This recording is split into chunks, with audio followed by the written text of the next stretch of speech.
cold one today. No. It is. It's cold. It's freezing cold. It's very chilly. We're deep into November. I know. 29 days of it. Do we have to start with a non-sequitur? Yeah, I mean, well, how would you start this? Hello, welcome to War with a Mate. I'm Andy. Wow, recording a podcast and introducing it first episode. Wow, cliche. But it is War with a Mate, and you are Andy, and I am James. And that's, wow. Well, you sort of took all the good material right off the dome, so gonna have to really just dance around everything else now, really improv the rest of this episode. Okay, so it looks like my role here is going to be to keep us on track. Right, yeah, that makes sense. I'll do my very best to derail this at every opportunity. Okay. So, but yeah, War with a Mate. You see, I'm going along with it. I'm going along with the idea of the podcast. And what is the idea of the podcast? So this is a podcast in which me, James, and you, Andy. Yeah. See, I even know your name. I'm very organised. We are going to play a board game for the next probably 7 to 8 to 9 years. And we're going to record a podcast every week as we go along this playthrough of the board game.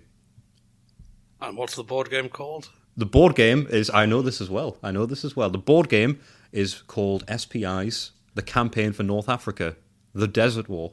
And it is a board game notorious for being difficult, nigh impossible to finish. And that is because nobody has ever, supposedly, finished the board game. There's a lot of people they have anecdotes of trying to finish the board game, but there's no one that we found through our research that has finished the board game.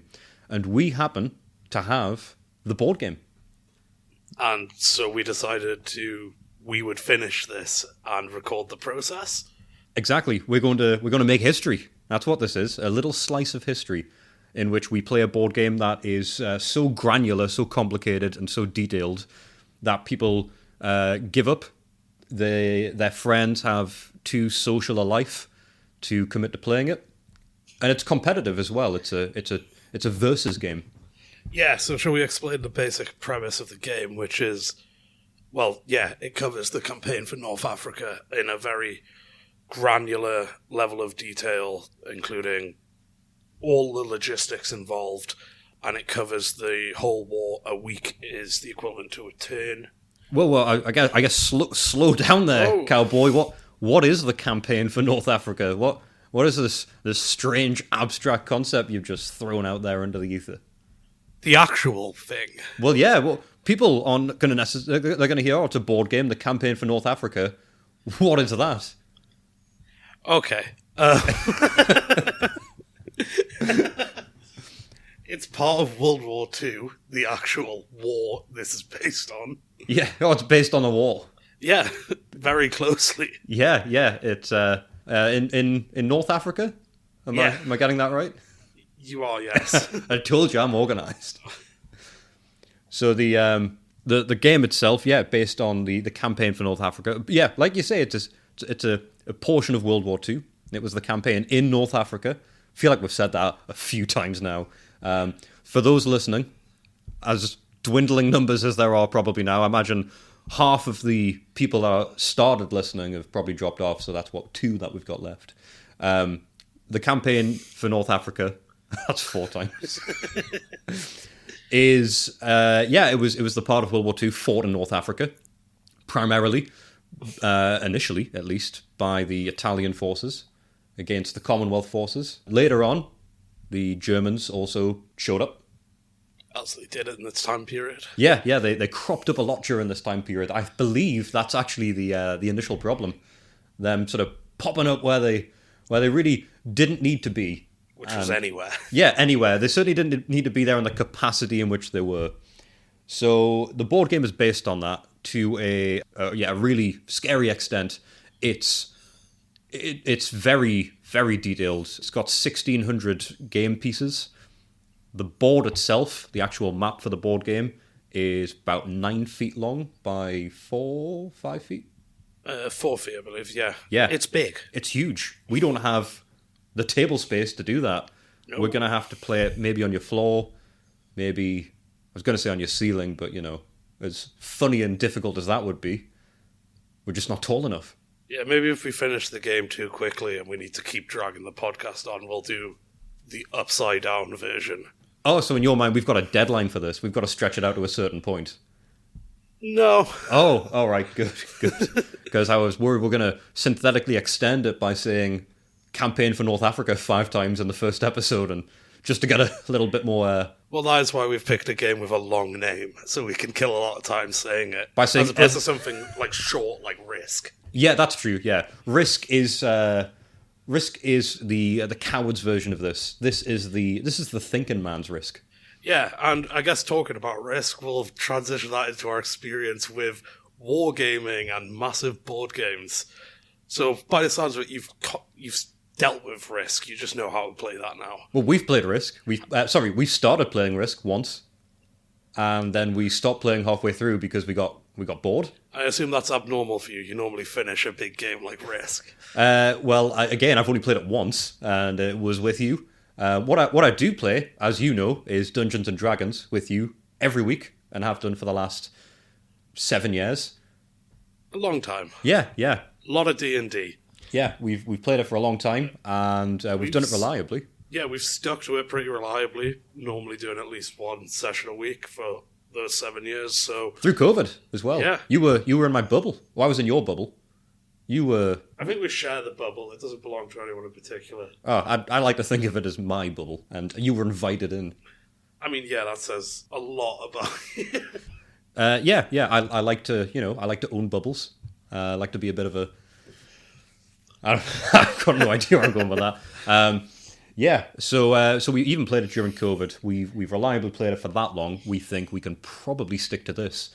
It's going to be nowhere near as much of a creative space, because in Dungeons and Dragons, it's very much a lot of theatre of the mind, a lot of creativity, whereas this is regimented rules that span on for 5 or 6 rule books. We're going to be doing this by the book as much as possible, but there's so many rules, hundreds of pages of rules, and we've started reading through them. Yes, I started delving into that tome of rules. We thought we'd record this one before we got too far into it, to give an initial impression of what we're undertaking.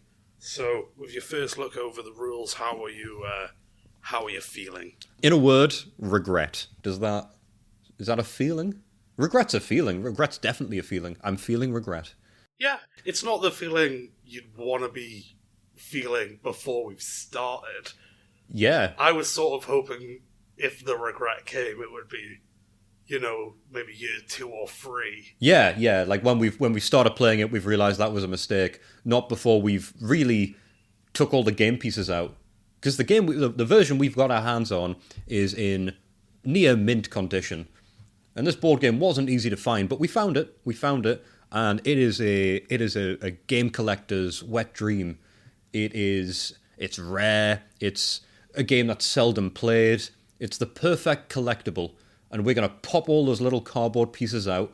We're going to try not to lose any under furniture. And we're going to play a game just so we can say we finished it. Yeah. We're not going to necessarily enjoy the whole thing. Like I say, I'm sort of regretting the idea. This is an incredibly concerning attitude, because at this point, we don't have to release anything. If we really are that scared, we don't have to punch the pieces. Do you mean that? No. Oh. Oh, right, okay. For a moment there, what I felt was hope, which is actually, it's the estranged cousin of regret. They don't talk anymore. I don't roll your eyes. I don't know what else I'm meant to do with that. I guess compliment me. Good joke, James. Good humour. We'll save that for when you've earned it. I like your sense of humour. I like your quips. No? Okay. No. Trying to brainstorm some good jokes quickly. Do you find a knock-knocks? I've got a good knock-knock joke, but you have to start it. Knock-knock. Who's there? What's the next part of knock-knock jokes? Now that is comedy gold. Who's there? Welcome to War with a Mate, the stand-up comedy podcast where we... you can't really do stand-up with knock-knock jokes, can you? Yes, of course you can. You can't do stand up with knock knock jokes. I mean, you could. You can't. You could be a very bad comedian. Sorry, yeah. You can't make a living off it.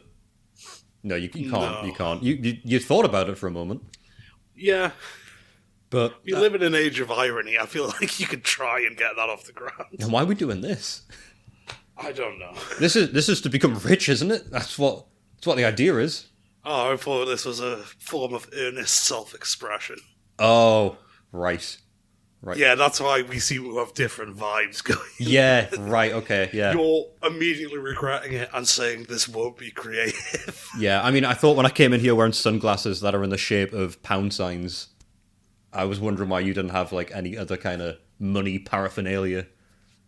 Well, one, I don't think we're going to make any money. No. And two, I believe you've set the contract up in such a way that I will profit very little from this. Yeah. Everything's in my name, personally. I've actually put your rental agreement in my name as well. It's not really an asset. Nope. I just thought If there's no assets to take liabilities. that is a great tagline for this. That's basically what we've done, because this is not going to be anything beyond us finishing the game. Well, I say that, but we have put some stakes into this, haven't we, Andy? Yeah, if you're going to commit 5 years plus to a board game, you're going to do it for something. And we are doing it for something. Yeah. We're doing it for something very important, because we decided, since we're playing against each other, I will be playing the role of the Axis forces, the baddies, so to speak. They were the aggressors, Italy, Germany, really on the wrong side of history in this chair. That's where I am, and you're going to be the Commonwealth forces. Yes, I'm going to be the Allies, and I don't have to carefully justify anything. I'm not justifying anything, just to make that explicitly clear. It was war. It was horrible. And while we're saying we're not going to have a good time, this is ultimately a board game about war. What we're going to be covering, the way we're going to be covering it, is going to be through the lens of it being a board game. So any lightheartedness, any waxing lyrical about anything that goes on is about a board game, and it should not reflect whatsoever any views on history, because we are absolutely not qualified to share views on history. We're not even qualified to share any sort of views on the board game, to be honest. Yeah, we have no experience with history or board games of this magnitude or recording podcasts. That's another issue. This could come out sounding like shit. It may well do. So stick with us for that. See how our editing journey goes. Maybe we'll become experts at audio editing. Maybe we'll stop doing the podcast and instead we'll do... there's definitely careers. So you're going to become sound engineering, expert at audio editing for podcasts, and then quit the podcast again. Well, yeah, don't do it for free. I'm not going to start giving out advice for free on a podcast when I can go work on a podcast editing their audio. Edit our audio. I'm going to try. Poorly at first, I'll imagine. But anyway, back to the stakes. We are doing this for ourselves, for the board game. And as well as that, since we're competing against each other, the loser is going to be punished. Yeah, and it's going to be rough. To reflect the thousands of hours we will each put into this, the stakes are one dinner. That's right. At the end of all of this, the loser is going to be buying the other one a meal. And I'm not talking about a Sainsbury's meal deal. We're not talking about even the premium Sainsbury's meal deal where it's £5 and you can have Huel as the main. We're talking about an actual... Don't sigh at Huel. Yeah. Just because you think it's a dystopian meal because it's convenient and efficient. It's a joyless, awful thing that shouldn't exist. It's like a milkshake, but you're full. How is that joyless? Have you never had a milkshake and just thought, oh, if only that was all I needed to have? No. I have an issue where I have the milkshake and then I go, I'll have a burger and some chips and some other solid foods. All right, okay, Mr. Five Guys. Oh, I want to have a milkshake and actual food. When you could just have Huel, cut out the middle, man. Okay, I mean, I'm not the biggest fan of Five Guys in the world, but you're comparing Five Guys to Huel. I'm not comparing them at all. I'm saying that You just did. I'm comparing your views to mine, and what it sounds like is I'm all about efficiency. And this is coming from, by the way, the guy that you said is trying to derail everything here. I'm talking about efficiency, drive, time-consuming. The nature of eating food can derail your whole day. That's what it can do, and I'm trying to stop that from happening. Drink Huel. Okay, and that's got to the other reason we're doing this, to see if all-in-one nutrition drinks have a measurable effect on tactical performance. Yeah, I'll be doing this whole podcast only consuming Huel, while Andy will be eating Five Guys every day for the next 8 years. But as fun as that would be, and we will maybe come back to that, the meal itself, it's going to be a sit-down meal. It's going to be a nice 3-courser. Somewhere nice. Yeah, a nice 3-courser, paid for by the loser. That's going to be the light at the end of the tunnel. Every time that we're bogged down in the deserts of our mind, I'm going to be thinking about what's coming next, and it is that meal. That's what's coming. It's what's going to get us through this. Yeah, that, and we're also recording this as a way to be obligated to finish it, because if we know there's a risk of people listening to this, and then halfway through we stop, it's going online where people can just hurl abuse at the nature of the podcast. Yeah. This is the shackle around our ankle to make sure we can't get away. I mean, even if no one ever listens, and then 2 years down the line someone comes across this and there's 7 episodes, that's just going to be embarrassing in and of itself. That's right. So shame is what's going to drive us. Shame and the sense of accomplishment we'll get from beating the game, and a meal. We've really boxed ourselves in here. There's no way out of this. Yeah, we sort of figured when we were looking into this game, and the fact no one's finished it, or if they have, they haven't documented it, is there's not enough things tying them to the board. So we've done Shame Meal Podcast. We have a chance. Well, I think we should have stuck with my original idea, which is that the loser also has to enlist in the armed forces for the number of years it takes for us to finish the game. Yeah, that's a wildly bad idea. Yeah, I don't think we'd fare well in the armed forces, especially since we would be seeing it through the lens of a board game set in World War II for close to a decade. Yeah, and also I think when you get to the army, one of the first things they do is tell you to run 2 or 3 miles. Yep, I'm good for that. Yeah, I'm not, and I'm not going to be in 8 years. Oh, wait, yeah. Oh, no, yeah, that's a good point. Also, I lied. Don't think I could do that now. So, No. But as well as all of that, we will be, while we're making sure there's a lot of things stopping us from quitting, we're also not going to have any of this nonsense about us not doing this correctly, because if it is the case that people think we're, not actually doing this, we are, and we're going to document that. We're going to be recording an episode after each play session, which will be for a bunch of hours. We're not going to be recording during the gameplay, because that's just going to be us trying to read rule books, get confused and frustrated, a lot of radio silence, dead air, and I don't think that'll be fun. What will be fun, that's not for me to say. What we think might be listenable is us recapping what we've went through each play session and documenting it so that people can look upon it, because this game, because of the complicated nature of it, is more of an exercise in bookkeeping than it is a board game, and we're going to share the bookkeeping each week so people can see we are in fact playing the board game. Yeah, it won't be any video or recordings of us playing, most likely, but there will be sort of each episode an accompanying dump of images, pictures, our tracking stuff. So if you're into that more in-depth stuff and you want to go through it and see where we've made elementary mistakes and tell them about us, you'll be able to find them at rollwithamate.co.uk, and that should have all our website stuff. So if you're interested in more of the nitty-gritty, that should be on there. Is it .co.uk or .com? .co.uk. Okay. You know more about that than me. If it's not, there'll be a small insert at the beginning or end of the podcast correcting me. So we're not editing this out. That's a good thing. We'll admit we're wrong now, which means that it's so genuine. This is so candid. I think we don't edit mistakes out. What we do is audio footnotes at the end. Oh, okay, yeah. I like that. That's an amendment to show that this is all raw. This is the cold, hard truth as we spoke it in the moment, and if we're wrong, we'll admit to it later. Yeah. Or I guess earlier if it's at the very start. No, we do it at the end. We've said we'll do it at the end. We'll do it at the end. That's another thing we do. We're sticking to our word. And there it is, folks. A segment is born. We're men of honour.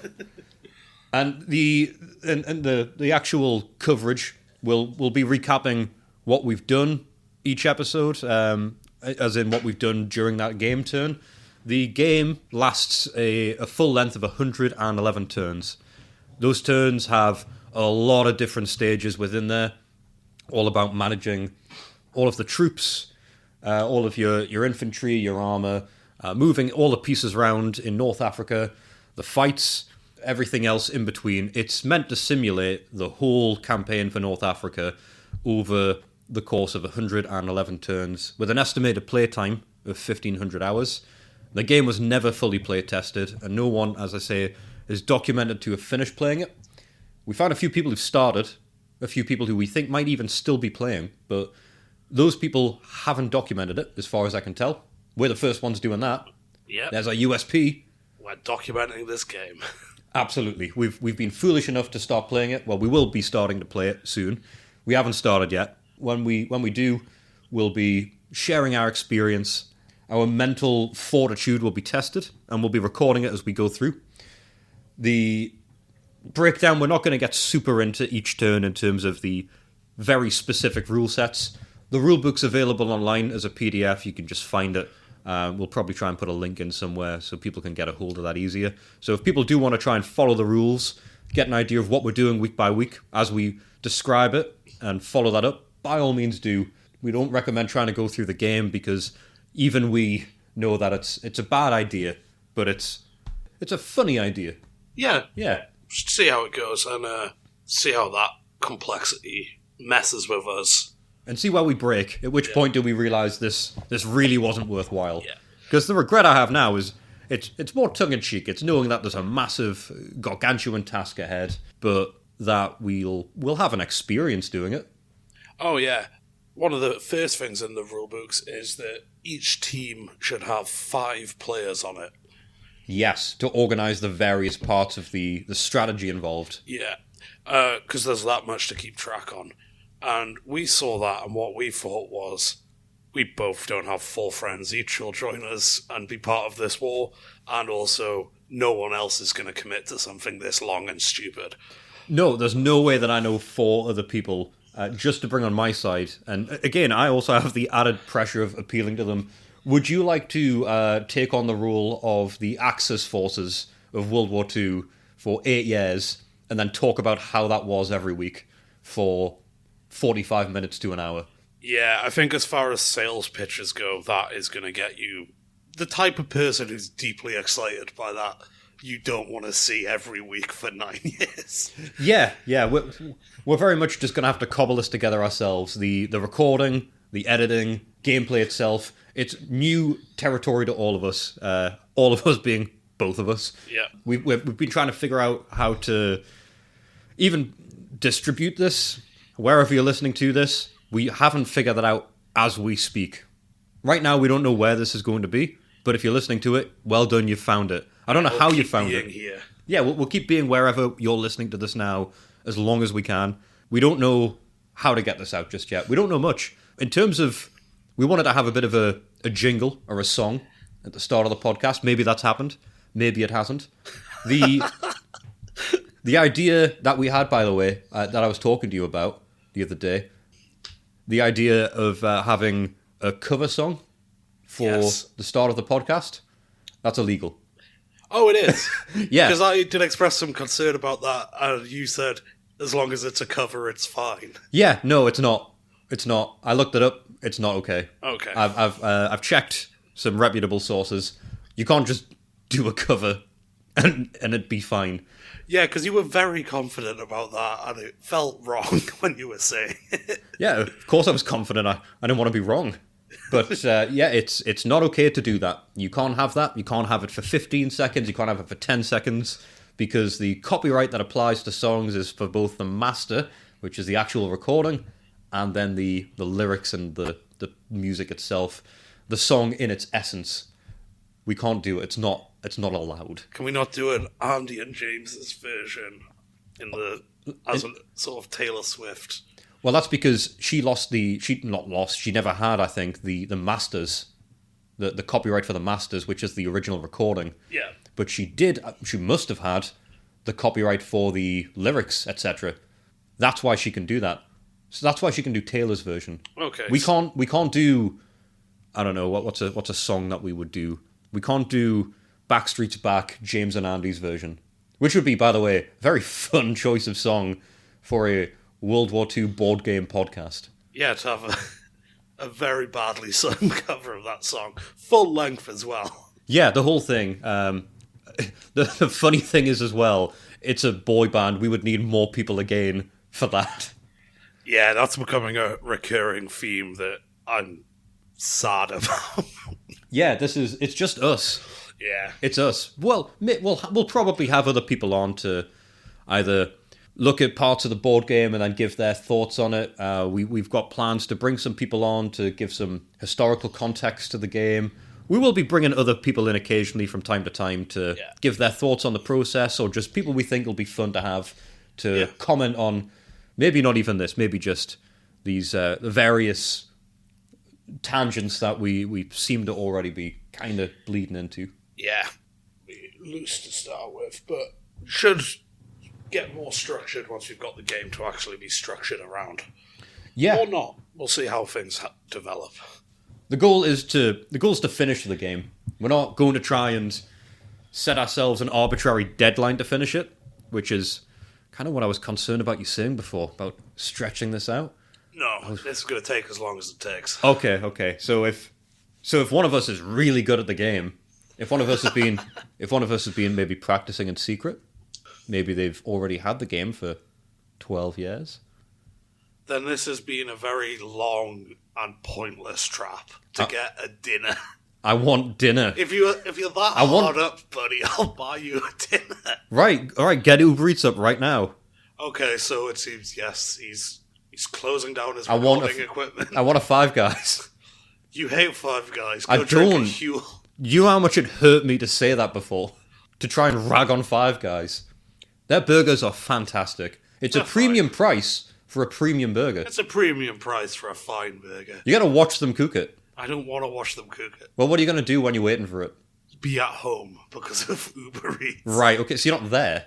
No. Then that's why you feel this way. Yeah, I don't want a dining experience at Five Guys. Why? That's what they offer. Well, they don't offer just that. They offer more or less unlimited toppings, refillable drinks, and it's the ones where you can mix and match as well. Where you have to be in the store. Well, yeah, you can't mix and match it with Uber. You can't just ask for an Uber delivery and the guy shows up with 12 bottles of pop and then he's like, right, what kind of cocktail do you want me to make on your doorstep? As fun as that would be, they just can't offer it. The bag would be too heavy. I've just had a business idea if the podcast doesn't work out. Sorry, so you think that the alternative to a podcast about a board game is a business venture about, I'm just going to guess immediately, fast food delivery? Yeah, but even more exploitative. So if a restaurant offers free refills, they will ride back and forth between your home and the restaurant all day making those refills.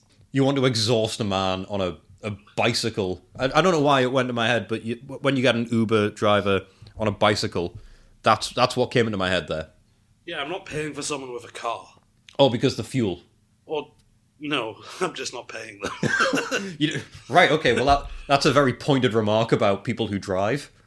I don't really get where you're going with that one. I don't respect them. You don't respect drivers? No. You've been scorned by one? You've been hit by a car, or? No, I've a fairly good driving experiences. Right, I'm confused then. I don't get it. It's just walk. just walk, which is the mantra of the podcast. Yeah. Don't do run. things in the longest, most difficult way. Yeah. Walk everywhere. No, I like that. I like that. That is the mantra of the podcast. Walk everywhere. Just walk. Just Are we walk. going to reflect that through into the rules where we're going to completely get rid of all the truck and airplane travel? No, we need those. We need those because it sounds like they're vital to the game. Yeah, and you can't travel across a desert as just a guy. Yeah, well, not safely. No. I imagine it'll be really dangerous. I've never been to a desert, nor have you, I believe. Nope. No, I've been to a beach. Yeah, Yeah. once or twice. Yeah, twice. You've been to a beach twice. Yeah. Just the one. You've been to which? You've been to one beach. Yeah. Twice. Yeah. That's your experience of sand. I mean, yeah. I've been to, like, countless pebble beaches, but sand beaches. Right. That's harder to find. Yeah. But they're better. So you're scared of Don't erosion. you want to lie on hundreds of small rocks? Oh, you're lying down as well, having a nap or reading a book. picnic. Oh, just relaxing. Maybe burying myself up to my neck. In pebbles. That's so. I'd be worried about getting them down like my mouth and choking on them. Much like walking everywhere instead of using a car, the pebble beach is the hero's version of a sand beach. The thinking man's beach. Yeah. Burying yourself on a pebble beach. Oh, I want the ground to be, like, soft. What a coward. Yeah. Do you know what fields are? You're going to be really angry if you don't. That's why you need to pave over them. Right, okay, so you're really into, like, destroying greenbelt land. Yes, to build car parks that will never be filled. So I guess, in the game, I'm going to be playing the historical bad guys, but you're the contemporary villain. Yeah. You want to destroy the environment. Yeah, I'm a bad guy playing the good guys, and you're a bad guy playing the bad guys. What have I said that's bad? You've not said anything yet, but this has been going for like half an hour. I'm a champion of Five Guys. I'm also a Huel drinker. Psycho. So I'm efficient. I support massive chain fast food restaurants. And who are known to be efficient. Hey, well, if no one supports them, they're not going to be around anymore. Yeah. So you're all about efficiency, and apparently I'm all about doing things in the hardest way possible, as long as it's pointless. Yeah, that's right. Okay. So you're a nihilist, and I'm a hero. No, we've thrown that word around. Yeah. It's been said once, and that's too much. Yeah, champion then. I'll stick with champion. A champion of Five Guys, a champion of maybe, dare I say, the people? The Huel Corporation. Yeah, I don't think they're a corporation. I mean, they almost certainly are. I think they're a grassroots startup that are just trying to make the world healthier, quicker. Just make everything grey. We're not actually sponsored, by the way. Just anyone listening who thinks we're sponsored by Huel. To be fair, we've said disparaging remarks on both sides about both Huel and Five Guys. There's no way we're sponsored by them. Anything you like enough to allow to be sponsoring us will be dumb and stupid, and I'll fight against it. We're going to fight each other's sponsors. Yeah. We're going to become enemies outside of the game as well. Yeah, there will be 2 separate episodes a week if we ever get sponsors, where we privately endorse things. So we're not playing the game at that point either, then? Because there's The one... War with a Mate will develop. It'll start with a board game, and then as we sort of grow to hate each other more, that'll expand into real life. We're doing an MCU sort of diversification where we'll start putting out TV programs, cartoons, video games. Oh, yeah, of course. Yeah, this is a huge franchise. Anyone listening, congratulations. You're listening to the birth of a media empire. Yeah, so I suppose when they play this for the Netflix documentary in 20 years' time, this is the soundbite they'll use right now. We're talking to you, the people listening to the Netflix documentary in 20 years' time. Welcome to Filthy Rich Part 2. I'd like to immediately retract that. Yeah, that's not the kind of connotation I want for this. Oh, I hope in 20 years' time that's just not something people know about, so that doesn't have a connotation. I'd like it to not be forgotten. Just brushed under the carpet. I guess, yeah. Well, that's part of what the game is, isn't it? We're looking at we're looking at history through ideally a bit of a lighthearted lens. Well, it has to be a lighthearted lens. We're playing a game about war, but we're going to try and learn as we go. We're going to try and pick up some facts, some information. We'll try and learn a little bit about the campaign for North Africa as we play the game about the campaign for North Africa 7 times. Once we finish it, maybe we'll be a bit more knowledgeable. Maybe we'll just be sick of the sight of each other. I mean, yeah, there's a very good chance that the meal we have to commemorate my victory, we have an incredibly in-depth conversation about the war for North Africa, and then we never talk again. Sorry, what victory? Oh, in the board game we're about to play. No, so yeah, but that's going to be determined by how well we play, and we're on even footing, and I feel like I'm better suited to win. So that's it's a weird presumption you've just made there. That's pretty outlandish, actually. No. Yeah. You can't handle this. No, I can. I'm gonna handle this. I'm gonna handle the shit out of this. No, you're gonna be getting people in to help you. I hope. Crying a lot. Yeah. Oh. Yeah. That's not handling it. I mean, it is. You think crying isn't handling something? I think having a weekly breakdown at something you do by choice. Yeah, maybe not handling it. Right. Okay. There's some other things I may not have been handling then. I'm going to have to go back and check the books, so to speak, because you've really dropped that one on live mic for me. Yeah, it's shocking that that's a revelation to you. All right, Mr. Emotional Intelligence. Yeah, I am the EQ genius of this pod. Right. Well, I don't know what that makes me. The hero? Sorry. So what you're calling me? You're a hero, buddy. So what you're calling me is an underdog. Yeah. Oh, okay. You're an underdog. Oh, people love that, man. People absolutely gobble up underdogs. Yeah, it'll be interesting to see what balances out the other. How much people love underdogs and how much people dislike the Nazis. Well, I'm not actually the Nazis. I'm playing a board game where I'll be moving around Nazi pieces. Yeah, so anyone who wants you to win is a bad person. What a loaded way to do this. Wow. That's a horrible way to skew this, to put people in the position of looking at this podcast, listening to this podcast through the prism of your hatred for me. I guess yes. If you become a Nazi, I'll hate you. No, but I'm not becoming a Nazi. I'm becoming a podcaster and a master. I'll also hate you for becoming a podcaster. Yeah, that's what I'm more worried about. Yeah, because that's something you will become. That's what I've become it as we speak. Yeah. Right now, I am a podcaster. What does that make you? Also a pod. God damn it. Oh, there we go. And this kind of wordplay and waxing lyrical is how I'm going to walk you into your own defeat. Because it's all about playing the player, especially when both players don't really know how to play the game. Yeah, I don't think it's going to be about playing the player at all. I think it's going to be a lot about playing the game. Well, to make People say you play the player in, like, poker, where there's, like, 4 things to keep track of. You're not playing Hold'em then, are you? Because that's 5 cards. Yeah, but one of them's always pointless. Which card? I don't know, you get 2 or 3, just chuck that on the ground, play your 4. You throw a card away during Hold'em. Oh, yeah. Right. Why? Because it's pointless. Don't want it. You don't want it. You don't want it. What if it comes up? It won't. It won't. Definitely won't. Yeah. Right. And I'm going to have this same attitude towards aircraft tokens, truck tokens. Sorry, so you think if... Tank tokens. So maybe a few weeks in, you get the funny feeling that one of the pieces might not be useful. You're tossing it aside. Yeah. Throwing it away. Probably it's like some kind of artillery. Like, what's the point in that? Warfare. Mostly. Well, actually, exclusively. It's for warfare. It's for... Actually, yeah. There's a lot of stuff that you don't multi-use. Yeah. Artillery's for warfare. Yeah. It'd be fun to find another use for that. For artillery? Yeah.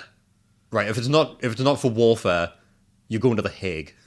I guess celebrations. Fireworks are sky artillery. Right, fine, I'll give you that.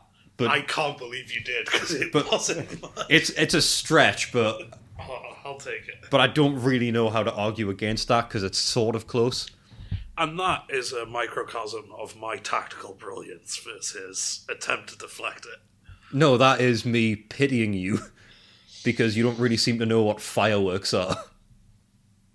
Harmless artillery. Harmless. I mean, if you use them right. For the record, Arnie just said fireworks are harmless. If you use them right, Like, artillery's harmless if you use it wrong. In many ways, artillery and fireworks are the direct opposites, like water and fire. Or regret and hope. That's a callback. God damn it. Oh, wow, look at that. Oh, he's boxed me in here. That is tactical genius in a nutshell. And that's how this is going to be. It's going to be back and forth. It's going to be Poorly thought out. Poorly thought out. It's going to be brilliantly entertaining. It's going to be captivating. It's going to be motivating for some of you. It's going to be touching. It's going to be beautiful. It's going to be long-winded. And it's going to go on for years. It's going to go on for nigh on a decade. Yeah. What we're going to do to soften the blow when we start, though, is the board game. Well, we can't just go in hot, can we? No, that would be outrageous. The board game offers a sort of breakdown of smaller versions of itself, where you just play a few of the 111 turns in a sort of smaller scenario. And we're going to start with that. We're going to start with the first 6 turns, the first six turns, which covers Graziani's defense, the Italian offensive at the start of the campaign for North Africa. So that's just covering a few of the turns, just so we can get to grips with the rules. And then when we finish those 6 turns, we're going to start again from scratch, and we're gonna play the whole 111 turns.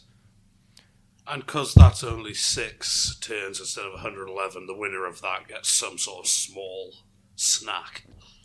Yeah, like a bottle of Huel. That's, if you give me Huel, I'm gonna fight in real life. Right. Well, I better win. If the meal at the end of this, if you ask for Huel, if you win. A sit-down Huel experience. A sit-down Huel. If you do that, you've turned your reward into a punishment for me. Yeah, that's how I want it to be. Because you're going to have to dine as well. Yeah, on Huel, apparently. Yeah. Cutlery included. Oh, if you... Just the misdirect of you rent out a Michelin-star restaurant for the evening, walk in, it's completely empty. It's like, oh my god, we're going to have a private dining experience. And then just drink a Huel and we have to leave. It would be fun to find a Michelin-star chef who would let you disrespect them like that. It would be fun, but I think it's fun because it's not likely to happen. No. What is likely to happen, though, is this board game is getting finished. Yes. We're beating it. We're doing it. We're beating it. Whether or not it's arduous and insufferable and painful, we're going to do it. We're going to record every week. You're going to hear it all. It's going to happen. You'll be here for it, or you won't be. If you're not here, you're missing out. Yeah, so be here. So be here. Be in the moment. Be in this place. Yeah. Be in the now. We're going to be in the desert. The deserts of our mind. You're really trying to get that in, aren't you? Deserts of our mind. Yeah, I like that. That's a good turn of phrase. The deserts of our mind. Yeah. That's where we're going to be. But we're also going to be right here on the mics, and you're going to hear it all. So we'll see how it goes. This is a mere introduction. We'll see what comes next. I mean, what's going to be next is probably a breakdown of the rules. What comes Not next in depth. What comes next is going to be a high-level breakdown of the rules. Next steps, probably in a couple episodes' time, we start the game. We start the game. We'll keep you posted. We'll see you then. We'll speak to you then. Listen out. Keep those ears peeled. You just try and sign-offs. You'll hear us then. In the deserts of your mind. Hear you later.